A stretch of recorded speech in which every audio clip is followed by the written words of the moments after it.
Bonjour, et bienvenue dans ce podcast dédié aux moments clés de l'histoire. Aujourd'hui, nous allons explorer la Première Guerre mondiale et l'une de ses batailles les plus marquantes, Verdun. Ce conflit, qui a bouleversé le monde entre 1914 et 1918, a profondément marqué l'histoire de la France et de l'Europe. Installez-vous confortablement pour ce voyage au cœur d'un moment crucial de l'histoire. La Première Guerre mondiale débute officiellement le 28 juillet 1914, avec la déclaration de guerre de l'Autriche-Hongrie à la Serbie. Cet événement fait suite à l'assassinat de l'archiduc François Ferdinand à Sarajevo le 28 juin 1914. Mais en réalité, ce n'est que l'étincelle dans un contexte marqué par des tensions nationalistes, des rivalités économiques et des alliances militaires rigides. Deux grands blocs s'opposent. Le premier est la Triple Entente, regroupant la France, le Royaume-Uni et la Russie, liés par des accords diplomatiques pour contrer la montée en puissance de l'Allemagne. Le second est la Triple Alliance, constituée de l'Allemagne, de l'Autriche-Hongrie et de l'Italie.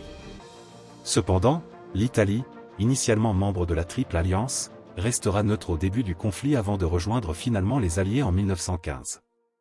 À partir de là, les membres de la Triple Entente et leurs partenaires furent appelés les Alliés, tandis que leurs adversaires, regroupés autour de l'Allemagne et de l'Autriche-Hongrie, étaient désignés comme les puissances centrales.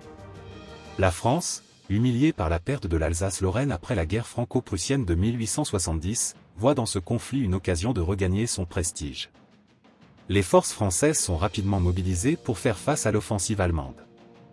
Dès les premières semaines, le territoire français devient le théâtre de combats intenses. L'armée allemande lance son offensive selon le plan Schlieffen, qui prévoit une avancée rapide en traversant la Belgique pour atteindre Paris. Mais les troupes françaises, aidées par les Britanniques, parviennent à stopper cette progression lors de la bataille de la Marne, en septembre 1914. C'est alors que le front se stabilise. Une guerre de position s'installe, marquée par les tranchées. Les soldats français, surnommés les poilus, vivent dans des conditions effroyables, confrontés à la boue, au froid, et à des bombardements incessants. C'est dans ce contexte que se prépare l'une des batailles les plus emblématiques de la guerre, Verdun. La bataille de Verdun commence le 21 février 1916. Les Allemands concentrent leurs forces sur ce point stratégique, espérant épuiser l'armée française et ouvrir une brèche dans le front. Dès le début, la situation semble critique. Le fort de Douaumont tombe rapidement, et l'ennemi progresse. Mais sous le commandement du général Pétain, la défense s'organise. Des renforts arrivent via la voie sacrée, une route utilisée pour acheminer soldats et matériel sans interruption. Pendant 300 jours, Verdun devient un enfer. Les pertes sont immenses, environ 300 000 morts et 400 000 blessés. Cependant, les Allemands finissent par reculer, et Verdun devient un symbole de la résistance française. En 1917, un événement majeur change la dynamique du conflit, l'entrée en guerre des États-Unis. Cette décision résulte de plusieurs facteurs. D'une part, l'Allemagne intensifie sa guerre sous-marine, s'attaquant aux navires de commerce, y compris ceux transportant des citoyens américains. Le torpillage du Lusitanien en 1915, qui cause la mort de 128 Américains, choque profondément l'opinion publique. D'autre part, le télégramme Zimmermann, intercepté par les Britanniques, révèle une proposition allemande d'alliance avec le Mexique contre les États-Unis, ce qui aggrave les tensions.